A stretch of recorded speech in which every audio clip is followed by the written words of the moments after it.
Hey guys, welcome to my channel. My name's Piera and today I'm here with all the books I read in March. Wow, just be better at this. So the world's a bit of a shit show at the moment, isn't it? I'm still genuinely baffled at what the actual fuck is going on. I mean, I know what's going on, but I'm still just genuinely confused as to how this is real life. Part of me is like, great, you've spent your entire life preparing for this moment. The other part of me is like, I don't understand why people think self-isolation is so bad. And most of me is like, why the fuck can I not get pasta and rice at the shops? Obviously what's going on in the world at the moment is pretty shitty, to say the least. I'm not gonna dwell on it too long because here is a place where we don't talk about the situation.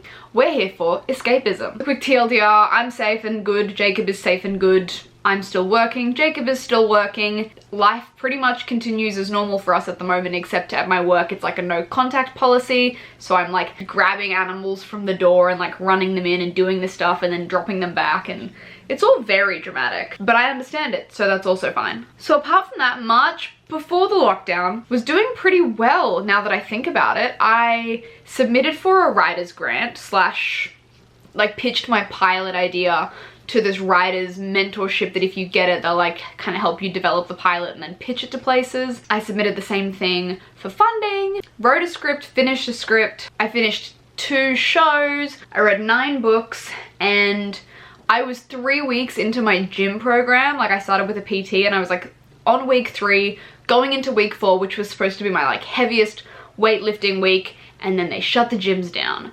And so that's the only thing that's really pissed me off at the moment, but that's like little not even worth worrying about issues. So now I just need to find the motivation to do it at home, which I can't. I did, however, use my kitten for weights. Apart from that, yeah, I've been working, I've been watching TV. I finished season 2 of Killing Eve, I finished season 2 of Fleabag, and then I read 9 books. So the books that I read this month, all apart from one, are rereads. And that's just kind of because I'm still, I don't want to say I'm like still slumping, but I'm still kind of coming out of that slump, and there hasn't really been anything new that I wanted to read. So I was kind of like, I'm just gonna reread books that I know I will love, especially because the world is going to shit and it would be nice. After I finished Crescent City, again at the start of the month, so I reread Crescent City since I saw you last. And then I was back on my Sarah J Maas bullshit, so I just thought, fuck it, I'll read A Court of Thorns and Roses again.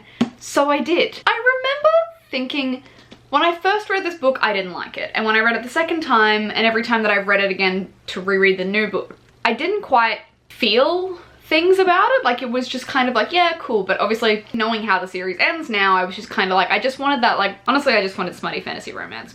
And I got it. I will say, rereading ACOTAR, I didn't really have a problem with Tamlin. Stanza coming from my head. That being said, I still, you know how I feel about it, but apart from like, okay, to be fair, she set this book up like we were all gonna root for Tamlin. Remember when we got it out and we were all like, oh my god, Tamlin is the greatest, wild, great.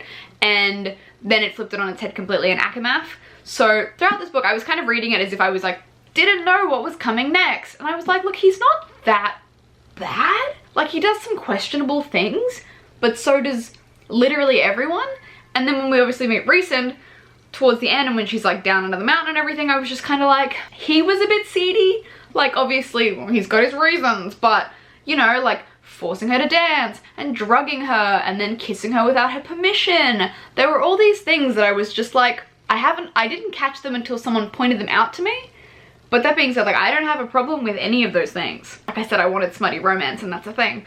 But I wasn't, like, ready to crucify Tamlin again. So then obviously I followed it up with The Court of Mist and Fury. It's my favorite book of the series. It's probably, apart from Crescent City, it's probably my favorite Sarah J Maas book, with like Air of Fire coming in like a nice close third. And that's just because the friendships in this book, essentially just the inner circle, are some of my favorite cast of characters. I love Cassian and Azriel, is what I'm getting at. I am Cassian and Azriel trash until I die. And that's all I really cared about. Like, obviously there was the smut, and there was the budding romance of Rhys and Feyre, and that was great and all, but I was still just hanging out for any tidbits of Cassian and Azriel. And then, by association, Nesta, who I ended up liking. I remember when I first read the series and I hated Nesta because I was like, she's bitch, and then I reread it a second and third time and I was like, look, I get what she's going through. And by this time, I was like, I am so filthy and ready for that Nesta and Cassian book. Like, I am salivating for it. And that's just purely because I want fantasy smut. That's just me, like, I'm straight up for it. The Surreal is my life. I would die for him.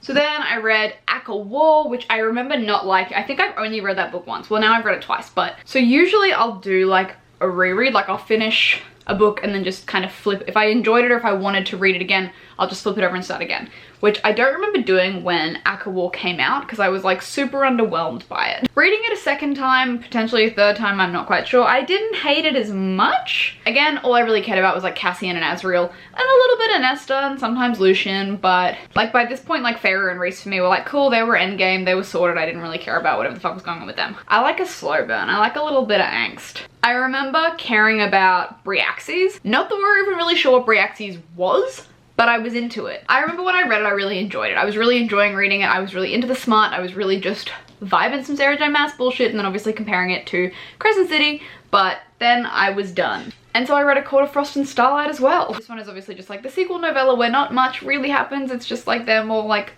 having Christmas together, but there's obviously that Cassian and Nesta stuff that I was fucking vibing. And then obviously at the end there is that Cassian and Nesta like chapter sampler spoiler slash a bit of Cassian and Nesta. At this point all I really care about is Cassian and Nesta. Yeah, shit, that's pretty much it. And so after I finished that book, I indulged on my first experience with fanfiction. Now I have nothing against fanfiction, it's just never interested me. There's never been anything that I've been like, ooh, I want to read something that isn't canon, essentially. Then I read Wings and Embers, which technically isn't fanfiction. Then I picked up the only new book that I read this month, which was The Midnight Lie by Marie Rutkoski. Every time I read a YA book, we are here doing the same thing.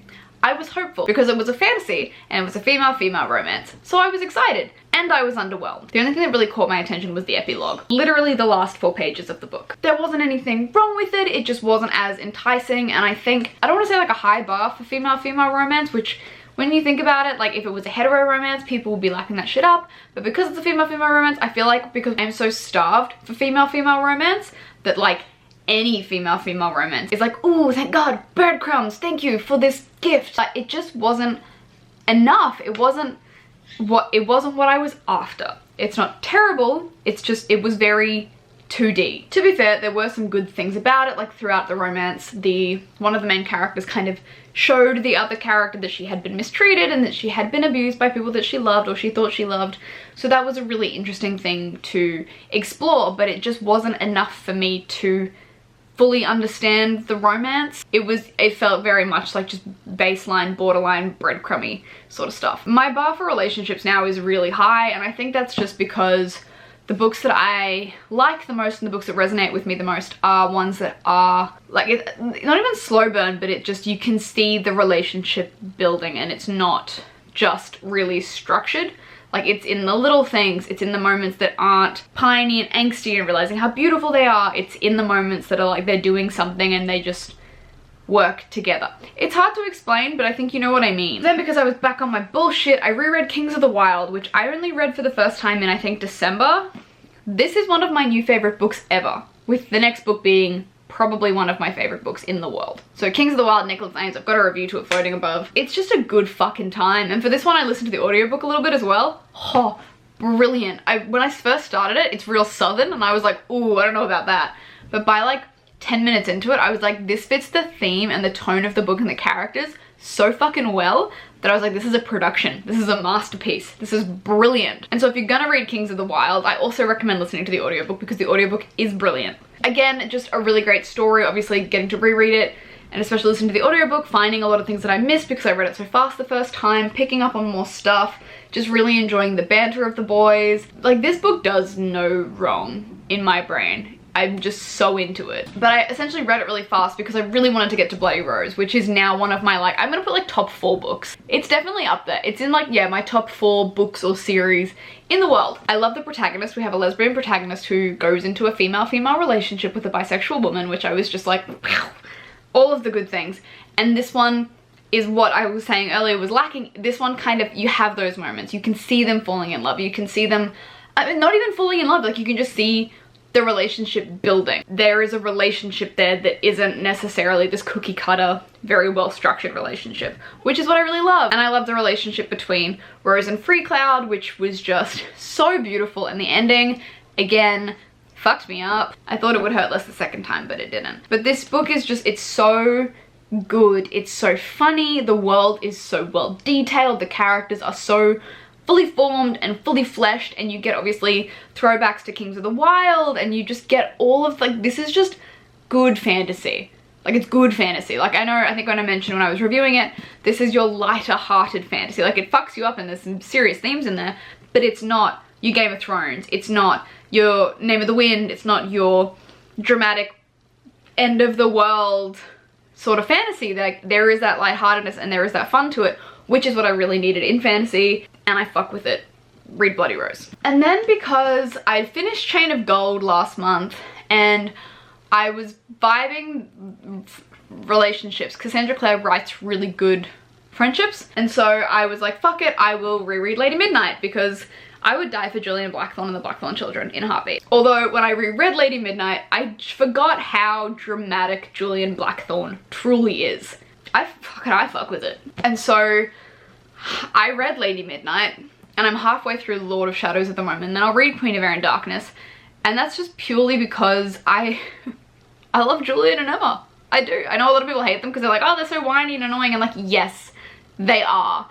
But they're also like 17, and this is like the be all and end all of their lives. Like, I don't even remember being 17, but I'm sure I was like boy crazy at the time. And my whole world just revolved around this guy, except it wasn't like fucking Julian and his soliloquies. It's like, she was so beautiful, it was painful to look at her. Julian grimaced, and it's like, it's just so, he's so dramatic. He's so dramatic, and I fuck with it so hard. I've got to get a new fuck with is apparently the thing. Again, I'm just in Lord of Shadows where I'm at the moment. I'm like the halfway point. I'm just living for Kit and Ty. Like, at this point, I'm just kind of living for them. And when I finished Lady Midnight, I was in the middle of Bloody Rose as well, and I was like, I don't really feel like reading 2 books at once. I don't really want to read Lord of Shadows. I just wanted the smut. So I went onto Cassie Clare's Tumblr and I looked at all like the smut, and then I felt weird because I was reading teenagers having sex, and then I was like, ah, there's a really weird line. But then I reread that, and then I went and looked at some fan art, and I was like, yeah, fuck it, I'm gonna reread it, because I remember really liking Lord of Shadows. So those are all the books that I read in March. I don't really have any big plans for next month. I do need to get to The Unspoken Name by A.K. Larkwood, which is our name of the book of the month. Book pick, I'm gonna read Queen of Air and Darkness. I don't think there are any books coming out anytime soon that I really want to pick up. There's a few books that I want to start. So I want to start The Blade itself, I want to start Eye of the World, and I wanted to start, fuck, what was it? Some other big dramatic epic fantasy, which I don't remember what it is. I'm also in the mood for like erotica fantasy erotica, maybe like fantasy. Oh, I say that really lightly because that could be dangerous. What I don't want is that one experience that I had where I was like, cool, I'll try this erotica fantasy, and it was this dragon who was fucking this elf, but then they were like incest and also fucking his mum, and it was just all they thought about was cock. And I just, you know, I can't relate all the time. 50% of the time, yeah, but it was very much just like, I'd be like 2 paragraphs in and he's thinking about cock, and I was like, that's fine, but maybe we could just further the plot. No, of course not. So I've been in a real weird reading space, essentially, as you can see here. But those are all the books that I read in March. But apart from that, yeah, fuck it. Interested to see what's gonna happen in April. Could really go either way. Thanks for watching. I'll see you guys next time. Bye.